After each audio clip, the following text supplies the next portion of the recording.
সুমন, সব কাজ কি শেষ? জি ভাই, আপনার সমস্ত কাজ সব শেষ। আচ্ছা সুমন, তুমি তোমার বেতনের টাকাটা নিয়ে নাও, পরে আবার আমি অন্য কাজে লাগিয়ে দেবো। আচ্ছা তুমি তোমার 2 মাসের টাকাটা এখন নিয়ে নাও, না হয় তুমি আবার সমস্যায় পড়বে। ধন্যবাদ ভাই, তাহলে আমি আমার গ্রামের বাড়িতে চলে যাই।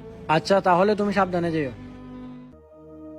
আরে এটা রাজ না, ও এখানে বসে কি করছে? ওর তো বাড়িতে থাকার কথা, ও এখানে কি করছে? যাই তো ওরে গিয়ে জিজ্ঞেস করি। কি রে রাজ, তুই এখানে বসে আছিস? কালকে তো ঈদ, তোর না বাড়িতে থাকার কথা, তুই এখানে কি বসে কি করছিস? আরে আর বলিস না, গ্রাম থেকে শহরে আসছিলাম বোনের বিয়ের জন্য কিছু জিনিসপত্র কিনতে। কয়েকজন ছিনতাইকারী আইসা আমার টাকাগুলো নিয়ে চলে গেছে। আরে কি যে করবো, আমার মাথায় একদম কাজ করতেছে না। ওই দিক দিয়ে আমার আম্মু অনেক অসুস্থ। হ্যাঁ, তোর সাথে কাজটা একদম ঠিক হয়নি। আচ্ছা শোন, আমি তো 2 মাসের বেতন পাইছি। আমি ভাবছিলাম যে ঈদের পরের দিন ঘুরতে যাব।